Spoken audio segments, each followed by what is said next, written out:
most terrifying moment in your life?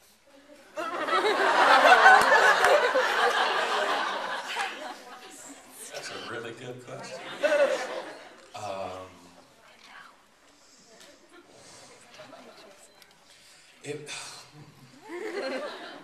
mean, like the moment that should have been terrifying, like if I wasn't a fool, or the moment that I actually felt fear.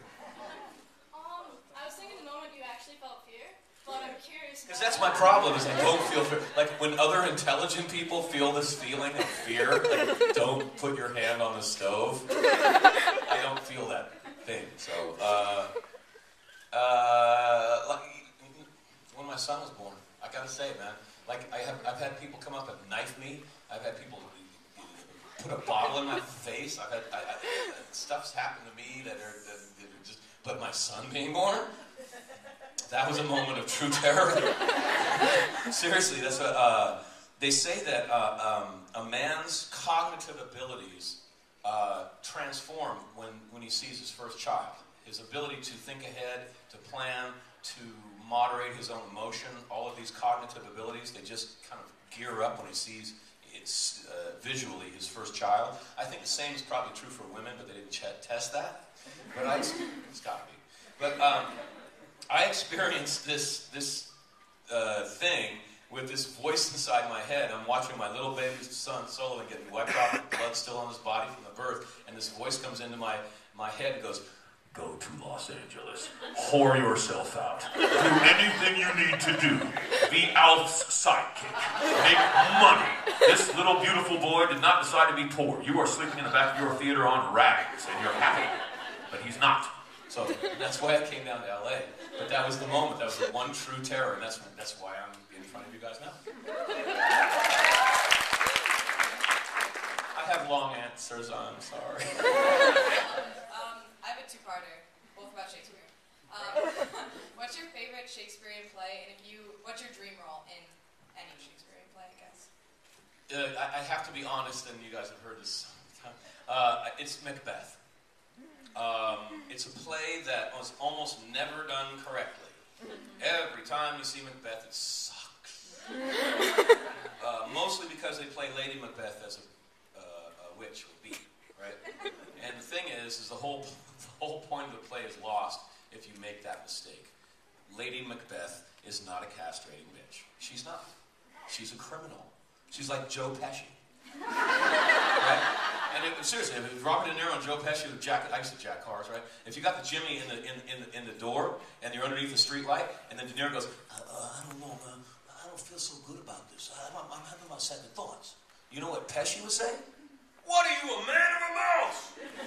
Get in there, do the Jimmy, you little girly boy.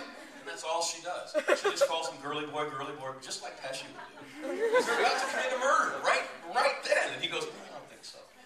And you can tell that because every time she tries to emasculate him, he goes, what? You're not a man. Look, if you were arguing about what it is to become a woman, I'd listen to you. But you've never had a day in your life that you've been a man, so... Right? And she tries it again. He's like, shut up! Tries it again. Shut up. And then finally she says, okay, this is how we'll get away with it. We'll blame the guards. And he goes, oh, you're beautiful. Wow. So, if you don't make that mistake, that play rocks. That play will hold the audience like glue. But if you make that mistake, they'll flush you. And if Lady M is a bad person, then Macbeth is a fool for sticking with her, and we're just waiting for him to die. I'm glad you said that because Lady Macbeth is my favorite. Right on! Lady M rocks. And in history, she actually rocked really hard. Yeah. It's Holingshed, if you want to read the history. Hey, I'm going to sit down because I'm a lazy. Hi, James. As fans, we spend a lot of time going over the minutiae of Buffy and talking to each other about, well, when they put the chip in Spike's head, how did that work if he's a You know what? vampire? With Buffy, the minutia is worth it, actually. So, I agree. So, are you that kind of fan? Are you also a fan of Buffy, or are you just an actor? I ain't just anything. I'm a force of nature, which is a very annoying thing to take a plane ride with. I'd like to try.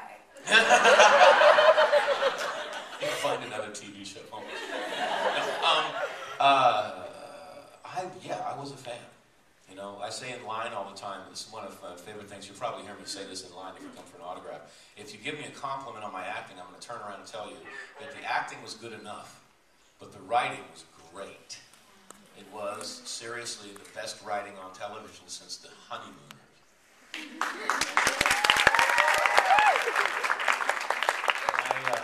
I didn't write it so I can brag, right? I didn't produce it, I didn't direct it, I stood on tape and I did what I was told to do, so I could be a fan too. And I was waiting, except I got my tape on Monday night. So my day was Monday night. So I would hold on for Monday night, and I would put my tape in and I would watch. I'd get all close to the TV and watch. Hey James, I'm Matt. I'm a screenwriting student at Emerson, and this is actually a beautiful. This is a beautiful segue, actually. And as an actor, when you're reading new scripts and when you're reading new writers or whatever, and looking for a new project, and P.S. I wrote a pilot based a character on you. Got a copy. Just go with it. What drop it by, bro. I read voraciously, so drop it by. I'd love to give it to you. What do you look for in a new pilot, in a new character, in a recurring role, or whatever? That's a really good question. I'm looking for forward momentum. A story can really be about anything, but there has to be a new piece of information, an interesting thing has to happen every few seconds. If you look at like a really great film, like I was watching The Third Man, and in that they're coming so fast you have to watch it again, you know. But there has to be new information, interesting information that the audience goes, wow, that's interesting, you know.